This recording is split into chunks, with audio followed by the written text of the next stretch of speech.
मला भाऊ हायस्कूलला गेलेला होता, मधातच बंद पडली, चालायलाच तयार नाही. तिला दोरी बांधून गाडीला दुसऱ्या गाडीला बांधून ढकलत आणली. तिथे आणल्यावर ते म्हणताय जळगावला न्या, आणि तिथे पण गेल्यावर क्विक सर्व्हिस देत नाही, वेळात काढता. किती दिवस झाले होते गाडी घ्यायला? 4 ते 5 महिने 4 ते सर्व्हिस देत नाही देत. कंपनीवाले काय म्हणतात?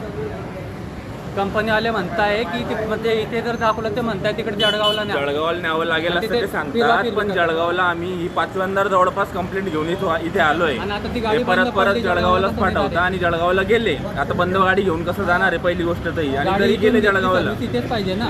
आम्ही अगोदर गेलेले जळगावला गाडी घेऊन, तिथे ते गाडी महिने पडू देतात, म्हणतात पार्ट आले नाही. जर पार्ट प्रॉब्लेम असला तर टमुक प्रॉब्लेम आहे सांगून मग इथे जमा करावी लागेल.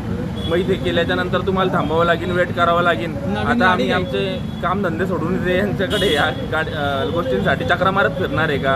परत परत परत परत पहिल्यांदा असलं तर गोष्ट वेगळी आहे, दुसऱ्यांदा असलं तर गोष्ट वेगळी आहे. किती दिवस झाले होते गाडी घ्यायला? 4 महिने झाले गाडी घ्यायला.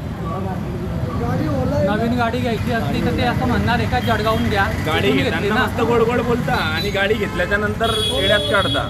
आतमध्ये शोरूम मध्ये काय सांगितलं आता? जळगावला जा असं सांगितलं शोरूम मध्ये. हे 5व्यांदा आहे. परत आम्ही जाऊन आले तिकडे आम्ही पण. सांगितलं इथे तिकडे गाडी जाऊन जमा करतो आणि जातो, तुम्हाला जे करायचं ते करा असं ते उत्तर देतात. गाडी कुठून घेतली होती तुम्ही? इथूनच गाडी घेतलेली आहे. भुसावळमधून. भुसावळमधून गाडी घेतली. जळगावला जायचं काय काम, आणि गेले तरी तर तुम्ही लवकर काम करा ना. तुम्ही गाडी तिथे महिने पडू देता.